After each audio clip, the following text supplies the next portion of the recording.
Hello and welcome to the Grove Church Podcast. I'm Charlie Lofton, the lead pastor there, and we are so glad that you are joining us. Whether you are a member and you're just catching up on a sermon that you missed, or you're someone who's brand new, we are really glad that you are joining us. And if you are new in some way, and I know that a lot of people will do that, will listen to sermons first before they visit, I want you to know that we would love to meet you at any point. You can join us live in our services on Sunday, 9 and 10:30, or our streaming service at 10:30. Either way, we would love to be able to get to know you. And regardless of why you are here listening to this sermon today, thank you so much for joining us. All right. Well, hey, good morning. Man, just want to start by saying that these holiday weekends that we gather together and it's just in one service. I don't know when you hear we're just having one service, what that means to you. To me, it means something really special. Because, when you're a part of a church that has two different services, and you've got the people who really come to first hour and you got the people that really come to second hour. And we got these few times a year that we're like, all right, there's a lot of folks traveling. It's going to be kind of a different day for one reason or another. And it just makes sense for us to just gather together and be in the room all together at one time. Y'all, for the sake of the community, that's a really sweet day. You get to look around the room and see some people that you might normally see or just see them in passing in the lobby, on a Sunday. And days like this, we get to worship together. I think that's special. Also, remember that on days like this, the folks that are helping with Grove Kids and serving, a lot of times some of those folks don't get to be involved in the service. When you see them, say, hey, thanks for taking care of our kiddos today so that we can be all together. But make a point today, if you see somebody that you don't normally get to see and we're in this room together, to say, hey, what's up? And to make that contact, because it's something special when the family's in one room together, right? Amen? So I really look forward to these days. And also this series that we're getting ready to kick off, where we're going to study Ecclesiastes. I'm super excited about it. I'm going to kick it off today, and then Charlie's going to walk us through chapter by chapter and thought by thought through the rest of the series. But I'm excited to kick it off. And I'll kind of give you a little bit behind the scenes background on how we ended up at this as Charlie and I were thinking and praying and planning what the sermon series are going to look like through the summer and building up to the fall. We got invited to this preacher luncheon, and we ended up going, Charlie and I and Matt Vaughn, our student pastor. And this says a lot about us. I don't know if it says good or bad, but Charlie and I really don't look forward to those kinds of things. Just been to a bunch of them. And again, this is the broken parts and scars in our own life probably, but people are just a little bit too smiley, I remember back, through my life, different competitive things I've been a part of. And when everybody gathers together, you get a bunch of football players together and they're all talking about how many tackles or touchdowns they scored. When I sold life insurance for a while, and those guys would get together and talk about how many policies they had sold. Then I go to a preacher conference and everybody's like talking about how many people are in the seats and how much offering they had. And, all of these sides. Because the Lord blessed, but then they would talk all about themselves with a big smile on their face. And their hair was always just a little bit too fixed, They just looked a little bit too perfect. And so we probably walk into those places with a pretty big guard up, like, man, I know there's something good here, but we have to work through all of the things that we don't like or that make us uncomfortable. And so we confessed it walking in, man, we're not looking forward to this, but we're going to go to this luncheon. And so I didn't even really know what to expect. I knew we were going to get some lunch, and there was going to be some sort of speaker or something. And this guy sits down and starts to talk, and he's actually an author of a book that now I've ordered a bunch of them, been handing them out to people because it really had an impact on me. And as he started to talk, he just really let out with a really tough story from his life, where his brother that he was really close to had passed away suddenly.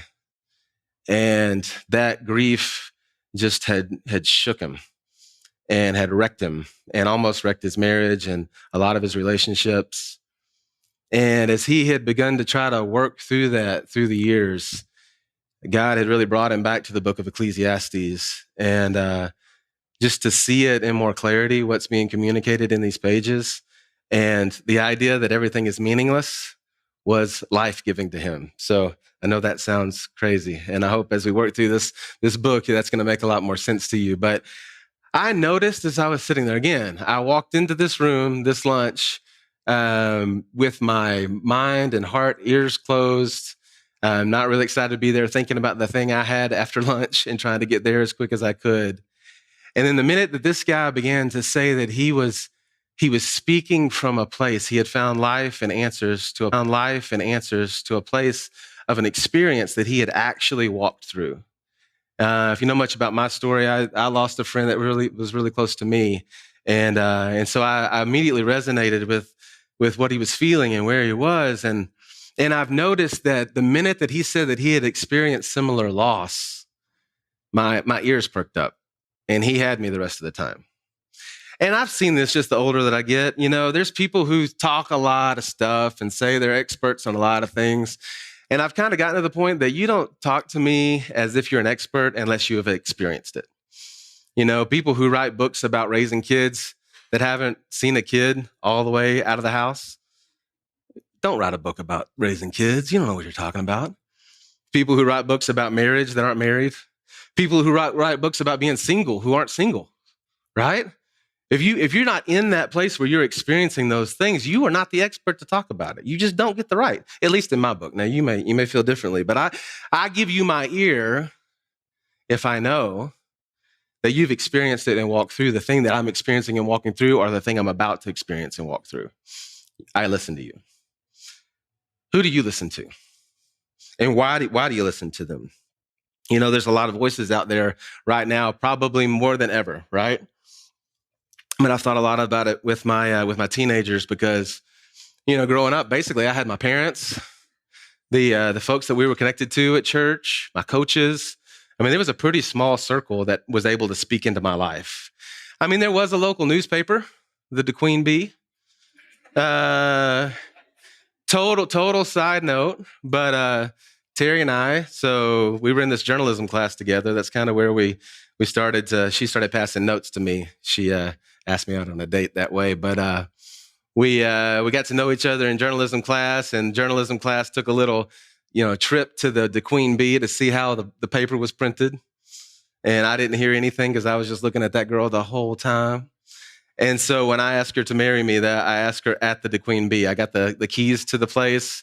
And at night, I blindfolded her and took her in. And I'm sure, it smelled horrible in the Queen Bee. But then I, flipped on the lights, and here we are, took off the blindfold. Hey, baby, will you marry me? And then, we're next to all the ink cartridges. But yeah, so but my worldview, what does the Queen Bee talk about? It talks about what's happening in town. As sad as it is Colin Ray's place. He's fixing to have the big festival, or what happened at the Little League baseball game the other night. And it was about this big. And there might be on page, how many pages there were? Probably 4. On the back of the back page, there might be some sort of state news or world news, but it was really limited. But that was the exposure that I had. And then I remember, it brought that a little bit bigger to the Arkansas Gazette, Then it was like Arkansas news. And every once in a while, I would catch some world news. Actually, after Terry and I got married, I don't know why we were watching the PBS, but we only had a few channels. PBS would come on. And then all of a sudden, there was this certain noise, this bleed into the BBC, the British Broadcasting Company, I guess. And I immediately was just drawn in. The people up there, the folks on the screen, like they're not all fixed up as nice and neat. They all got gaps in the front of their teeth, which I was drawn into. Like, hey, these people are actually telling the news. And then they were talking about things that were global, the things that were bigger than just me in my place. And immediately I was like, man, maybe I should listen to this, because this seems to be a bigger perspective. In fact, I just this morning, because I usually check out the BBC most mornings. Did you guys know that the South African Zulu king was poisoned? Ended up in the hospital. They had somebody in his house tried to kill him. I guarantee you that was not on the Queen Bee this morning. But BBC is just a little bit bigger, right? It was one of the top 10 things that's happening in the world today. And so I've chosen to open my ears up to some things and chosen to close my ears to others. And so it's a big question to ask today. We're going to begin to look at this book where this writer, this author begins to teach us. And we have to decide, are you going to open your ears to hear it? Or are you going to be closed off to it? And who are the voices? What are the voices? And why are those voices the ones that you listen to and other ones you close yourself off to? So we'll kick it off because we need to get introduced to who this speaker is. In Ecclesiastes chapter 1, verse 1, it says, the words of the teacher, son of David, king in Jerusalem. This word teacher is the Hebrew word koheleth. And it can be translated preacher or teacher or lecturer, basically the one that's giving out words of knowledge, which I think is really interesting. This isn't like the person who's just, spinning in thoughts, but he's actually a preacher, a teacher. He's giving us answers to life's big enigmas and problems and things that we deal with. He is a teacher. But something that's really interesting about this, the teacher is a character, and the author is really unknown. But the author wants us to hear and process the teacher's words. And the teacher goes about deconstructing all the ways that we try to find meaning and purpose in life apart from God. That's kind of the heart of what he's teaching us. And most agree that the teacher character is King Solomon. If you see it there, the son of David, king in Jerusalem.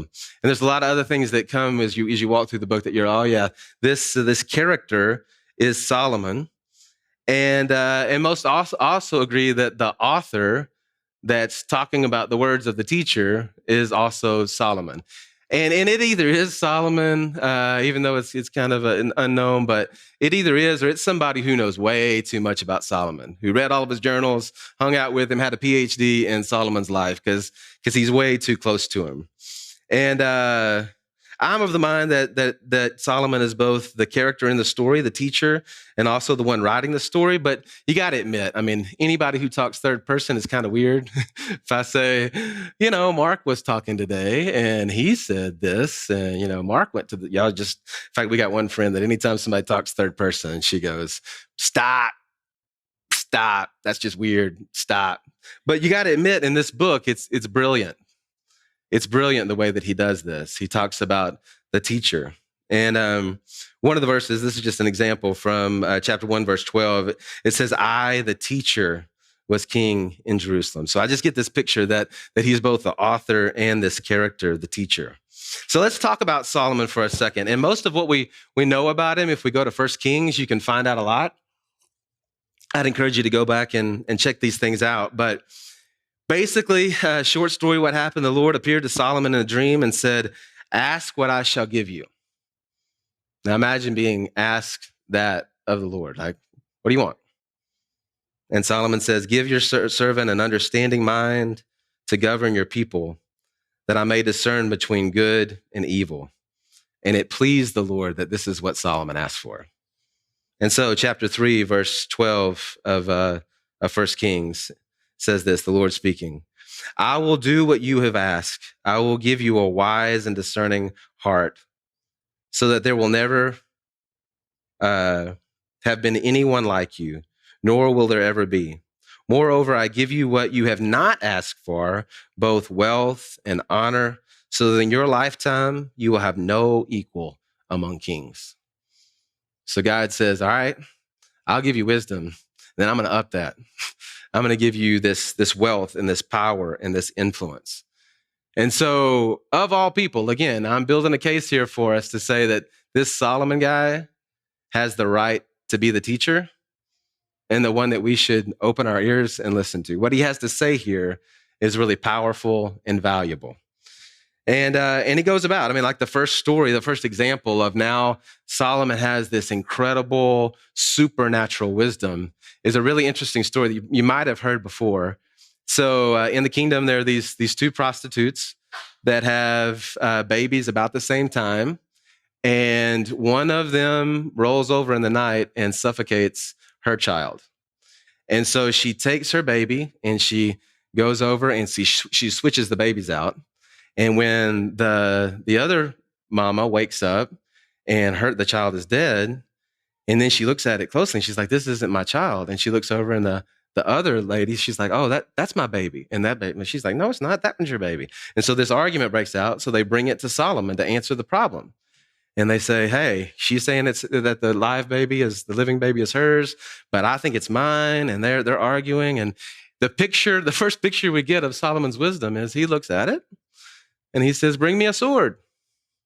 So they bring him out a sword and he says, cut the child in half. That way both can be happy. One will get half the baby, the other will get the other half the baby. And one mama cries out and says, no, don't hurt the child. She can have it. And the other mama's like, no, cut it in half.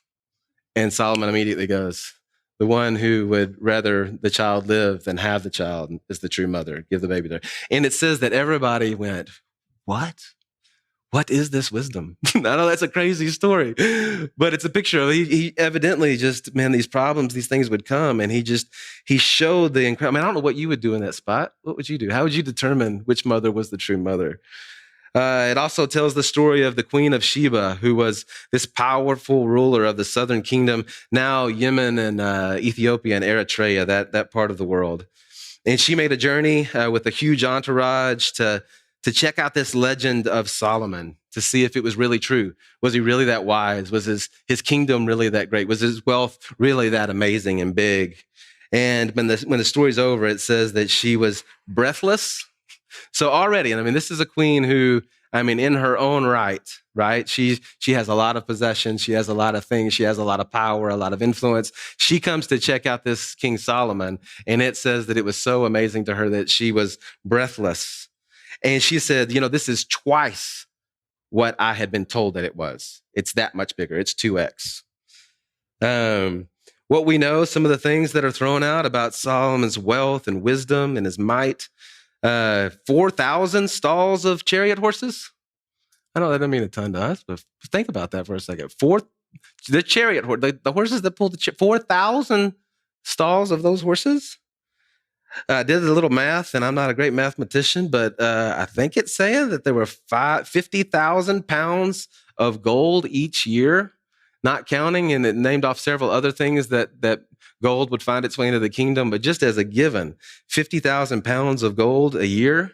And then it starts talking about how everything was gold in the house because they had so much gold. It reminded me of the movie. I don't know if y'all seen this one. I think it's American Made. It's about Mina, which is not too far from the place that we grew up. So it feels like it's close to home. And it's about this guy who was running drugs for the cartel from Central America. And there's just some funny parts where he's got more money than he knows what to do with. And so they're burying it in the yard and sticking it in the closet, and the dog digs up some of the money and brings it in. And they're like, what are we doing? We don't know what to do with all this money. It feels like that's what we're talking about with Solomon. There's just so much gold everywhere. It's like, hey, what should we do with this? Well, maybe we should take that gold and, I don't know, make a fork out of it. I don't know. So not only is his wealth so huge, his wisdom so amazing, his influence so big that people are coming from around the world to find out about it. Says he had 700 wives and 300 concubines. Now, as sick and crazy that is for everyone involved, I mean, it's the reality that there were that many wives, concubines.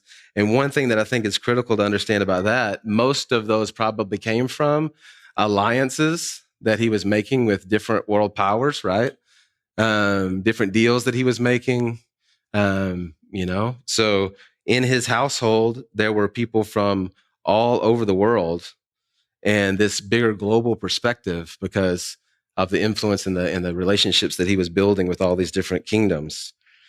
And so basically what we're getting at is if Solomon can't find the meaning in life down here without God, then who can? Because he had the means to pursue it, right? So if money is the thing, well, he had it all. So if it was possible to be happy with money, then he could do it. If sex is the answer, he had the ability to pursue it. If possessions, if power, if you name it, if knowledge, whatever the thing is, Solomon could pursue it all to the end and come back and give us the answer. Is there life there? There are so many movies today about that, right? Like the story of our world being uninhabitable, and these chosen few that are really wealthy or powerful for one reason or another, or knowledgeable, we send them off to go find out, could we possibly live on this other planet or in this other place? Is there a life there? And they come back and report to us, there's no life there. Well, Solomon, of all the people, he's the one. He goes on this journey, he tests out all the waters, and comes back and says, you know what? It's life is not there. Life is not there.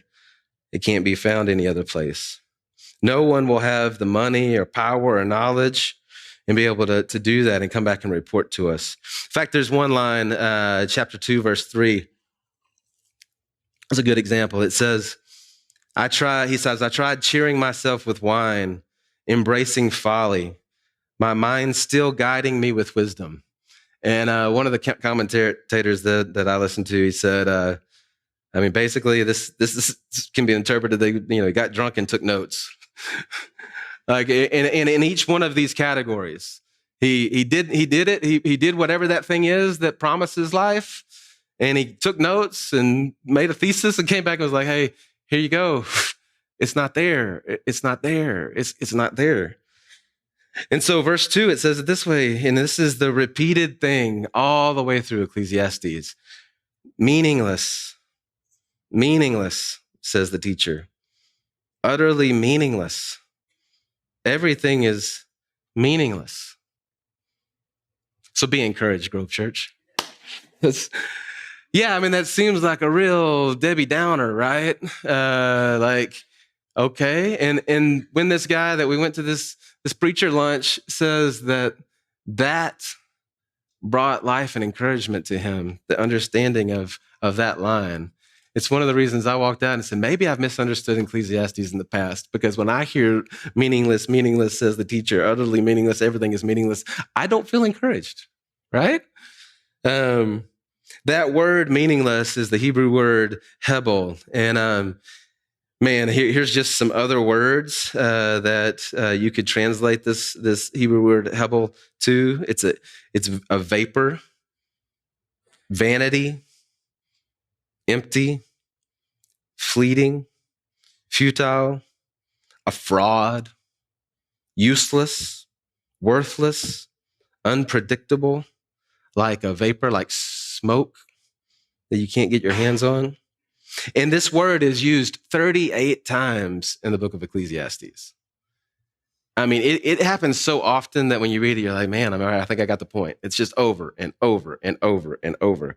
Along with it, several of the times, it also says that it's meaningless. It's just a chasing after the wind. A chasing after the wind. Imagine that, smoke and vapor is a good picture. Just trying to get your hand and grab smoke, trying to chase the wind. I don't know if you got a dog in your house that chases its tail, but you ever watch the dog chase its tail and just, and you laugh and you're like, man, yeah, that's funny. And you know what? A lot of my life, I have been the dog chasing my tail, and it is to no profit, this says, chasing after the wind. And that sounds really, really depressing. One thing that's interesting, the Jews, there were a few books that they really had trouble with being a part of the Jewish canon. One was Song of Solomon, because let's be honest, it's just too erotic. And it seems like, man, should that really be in there? We all go, oh, what? Is this really in the Bible? And then Ecclesiastes, because they said it felt like it was just too happy. Because also 6 times in the book of Ecclesiastes, he says, so at the end of the day, eat and drink and enjoy your life. That's another repeated theme. Meaningless. So eat, drink, enjoy your life. I love the raw truth here. And I'm going to try to sum it up, and Charlie will dive deeper and deeper and deeper as we work through the book. But we just give too much value to the good and the bad in life. We just give it too much weight. And so these things, we think that they're going to do something that they were never able to do, that only our Creator can do. But we think maybe money can do it. Maybe a relationship can do it. Maybe if I had more power and influence, it could do it. Maybe love. Maybe what's this thing that I'm that possibly just maybe. And then maybe you've gotten it, or maybe you're still, in reaching out for it and it seems out of your grasp. But then you get it and you find out, just like Solomon did in all of these different things, oh, it didn't do what I thought it was going to do. Because it was never going to be able to do that. It wasn't intended to do that. It's not powerful enough. Just in my story, I think of the time, only if my sibling would move out and I could have my own room, and then only if I could get my driver's license, and then only if I could get a car, and then, only if, maybe I could get a girlfriend, and then only if I could get married, and then only if we could have a kid, only if we could have 2 kids, only if I could get that job and not be the worker bee, but the one that's calling the shots, only if I could, and every one of those things. You get to the thing, and it's like, only it, but you get there and you go, oh, well, this didn't do what I thought it was going to do. And it never promised to. And then the flip side, which is what this author was talking about, the bad things that we fear. Only if I could, not, I think I told y'all a couple weeks, I had this horrible cold. Only, and now it's going away. It's still lingering, but it's like, only if I could not have this cold, or I would never have a cold again, Only if my family could be protected and no bad things happen. Like that, I could be happy if I could know that we were protected and there was no bad things, no bitter things coming into our life, none of the bad stuff to be afraid of. But the truth is that working and angling and effort and energy and fear to try to keep bad things from happening, at the same time, y'all, we know bad things are coming. One of the raw truths of Ecclesiastes is, what we think things should work out, the good guy, the good girl wins. Our experience tells us, Solomon's experience tells us, that that's just not the way it works out. Sometimes it does, but not always. Sometimes the person who does everything right dies at age 20. And the guy that did everything wrong lives to be 80. Now you make sense of that. It doesn't seem like justice to me, right? We look around our world all the time and go, that's not just. That's not right. The equation that I think it should work out, it's not working out that way. How do we make sense of that? We put too much weight in the good and the bad.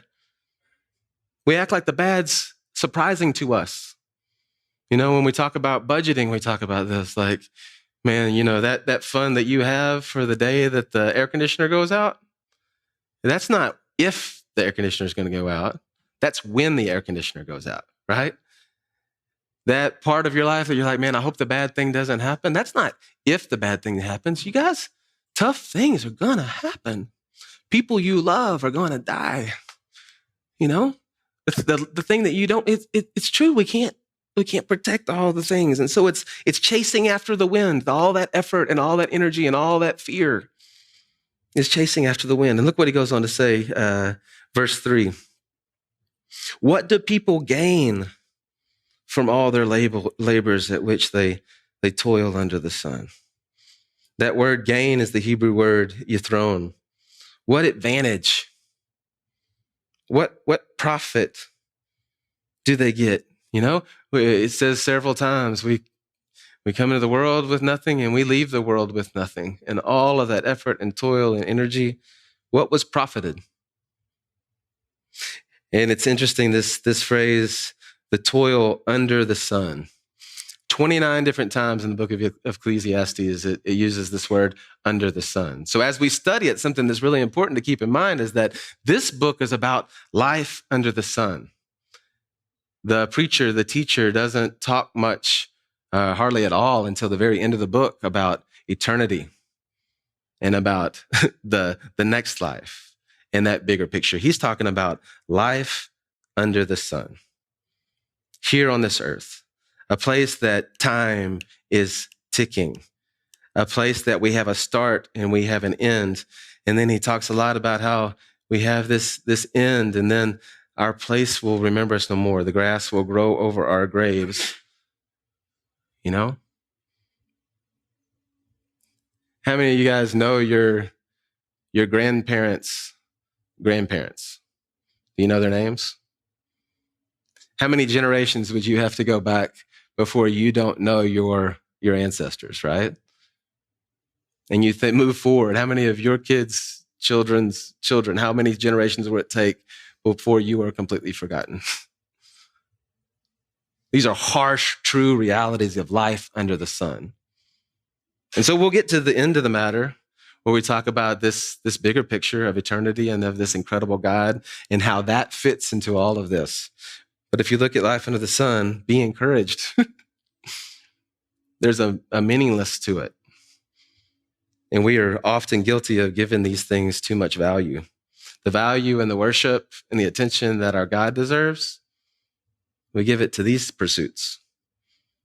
And they can't give life. You know, as you walk into the summer, I'm sure that you're probably better at this than me, but one of the big things that I've always struggled with is how to vacation well, how to have time off well. I remember early on in my career, I was like, man, I work, and then I would look forward to those few days that I didn't have my job and that I could check out a little bit. And then I would look at those times and I would think, okay, man, rest is going to be found there. You know, those few days that I don't have these worries and these concerns and these things that I'm working in. Rest is going to be found there. Recharge is going to be found there. Fun is going to be found there. I would look at what other people were doing on vacation and think, man, if I could only go to that place, if I could only do that thing. And then we would do something and I would build up so much anticipation and put so much weight and value on a time of vacation. Like it was going to be life-giving. And the way that I'm so in a really ditch way, frugal with money and thinking about like, I want to make sure that every single dollar that's spent on whatever that was, every gallon of gas, every meal that we eat, if we do something for entertainment, like all of those things, man, I want to make sure that, so if one of my kids starts crying while we're at the theme park, it makes me mad. I mean, we're supposed to be having fun. You wasting moments and dollars because we're not having fun at this theme park right now. And I invested in this, and this time is supposed to do this. And y'all know, a lot of times, my most stressful times have been on vacation or family gatherings or, it's like you try to do that. In fact, we've got a close friend, a couple that was going through a really, really, really hard time. And they got a chance to go on vacation. And they drove a long ways and had this big plan and got there, and the wife got sick and was not able to do the things because she just had to lay in bed and recover. And when she told us that, it made me want to throw up, right? Like, man, this is the chance. But here's the thing, in the same way that it's meaningless, man, vacation can never be enjoyed. Life can never be enjoyed if the expectation that's put upon it, if it can't hold. It's not strong enough to hold. A vacation can't do that for you. It can't. But God can. There's not life there. Rest is not found there. It's found in Him. Enjoy vacation. But don't expect that. If it doesn't go the way that you planned, which, at least half the time it's not going to. It's not the end of the world because that's not where life was found. And you should fully expect it because guess what? Things don't go the way that we planned. They just don't. That's not reality. But it is true that God gives life if we look to Him. All right, so I hope this gets you guys excited about this study, and I would encourage you to go and to read Ecclesiastes in between times, and just to be ready, because as Charlie walks us through the rest of these chapters. All right, let me pray for us. Thanks again for joining us on our sermon podcast, and you can learn more about us at thegrovechurch.org. And if you go to thegrovechurch.org/connect, there's a form you could fill out. Just let us know that you've been listening. And if you want to dig deeper on some of these topics that we cover in our sermon podcast, or just in other issues of dealing with culture or theology, those kinds of things, you can check out our Cultivate podcast. It's on the same feed, however you found this particular podcast. So again, this is Charlie, the lead pastor at The Grove, and thank you so much for joining us.